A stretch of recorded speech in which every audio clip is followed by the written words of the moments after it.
आपका स्वागत करके मैं बहुत प्रसन्न हूं। मैं खुद चलकर आपको लेने आता, परंतु अस्वस्थ होने के कारण नहीं आ सका। इतने वर्षों बाद आपसे भेंट करके मुझे भी अच्छा लग रहा है। लंदन में मिले थे, वो दशहरे का दिन था।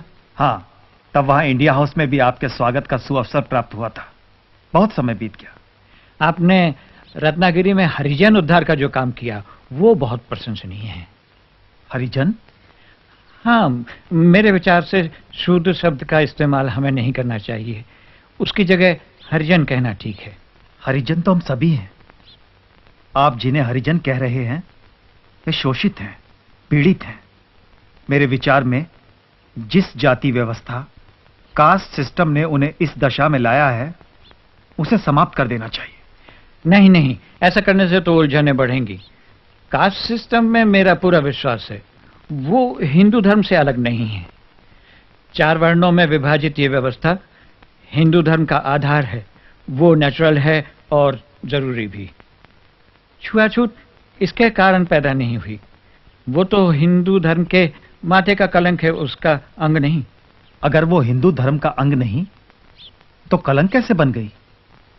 छुआछूत को समाप्त करने का एक ही रास्ता है, कास्ट सिस्टम को मिटा दिया जाए। कास्ट सिस्टम में महान शक्ति छिपी हुई है। इसके कारण हिंदू धर्म बिखरने से बच गया है। बच नहीं गया है महात्मा जी।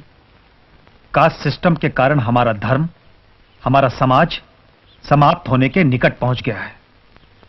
जिन्हें आप निम्न जाति का कहते हैं, उन लोगों को अपने महान धर्म से अलग होने से बचाना है, और जो अलग हो चुके हैं उन्हें वापस लाना है। मैं भी धर्म परिवर्तन के विरुद्ध हूं, परंतु सदियों पहले जो दूसरा धर्म अपना चुके हैं उन्हें वापस लाने की कोई जरूरत नहीं है। उन्हें वापस आना भी नहीं चाहिए। सोच समझकर, भले बुरे का विचार करके अगर कोई व्यक्ति हिंदुत्व को अपनाना चाहे तो उसे वापस अपने मूल धर्म में आने की स्वतंत्रता क्यों ना दी जाए? हमारे धर्म के लोग कुछ ऐसी परिस्थितियों में घिर गए हैं कि दूसरे धर्मों के अनुयायी उन्हें अपने बराबर आने का लालच देकर धर्म परिवर्तन पर मजबूर कर देते हैं। इसीलिए मैं कहता हूं, जिन प्रथाओं ने हमारे बीच ऊंच नीच का भाव लाया है, अब उनका कोई उपयोग नहीं है। मैंने उनके पुतले जला दिए हैं। इस प्रकार तो हिंसा बढ़ेगी। यह हिंसा नहीं, संघर्ष है। संघर्ष और क्रांति से नई उपयोगी व्यवस्था का जन्म होगा। आप भी तो स्वतंत्रता प्राप्ति के लिए संघर्ष कर रहे हैं, क्या उसकी कोई सार्थकता नहीं? मेरा आग्रह इस बात पर है कि आजादी उचित और नैतिक साधनों से प्राप्त हो। लोग अहिंसा के मार्ग पर चलें। इतने विशाल देश को स्वाधीन कराना है। शत्रु भयंकर साधन संपन्न है। उसका सामना बिना हथियारों के कैसे संभव है? शत्रु के पास इतने ज्यादा हथियार हैं कि हम अपने थोड़े से हथियार लेकर उनके साथ बिल्कुल लड़ाई नहीं लड़ सकते। और फिर केवल इसी कारण मैं अहिंसा के मार्ग पर नहीं चल रहा। मेरा विश्वास है कि अहिंसा पूर्वक बर्ताव करने से हिंसक मनुष्य का हृदय परिवर्तन होगा। यदि एक गाल पर तमाचा खाने के बाद हम दूसरा गाल पेश करेंगे तो हमें दूसरे तमाचे के स्थान पर स्नेह मिलेगा। आपकी बात मनुष्यों के संबंध में सच हो सकती है, परंतु राक्षसों और पशुओं से ऐसी अपेक्षा नहीं की जा सकती।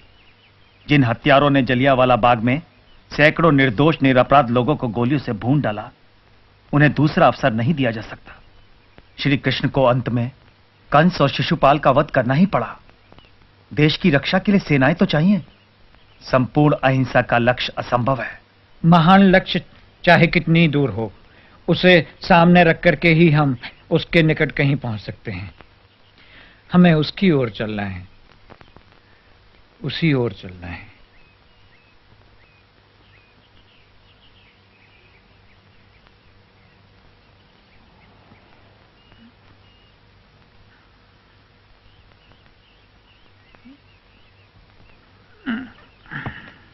मुझे लगता है हम कई बातों में एक दूसरे से सहमत नहीं हैं, परंतु सावरकर, मुझे इतना अधिकार तो है कि अहिंसा का प्रयोग करूं। अपने निजी प्रयोग के तराजू में पूरे राष्ट्र को रखने से पहले राष्ट्र के हित और अहित की बात जरूर सोच लेनी चाहिए।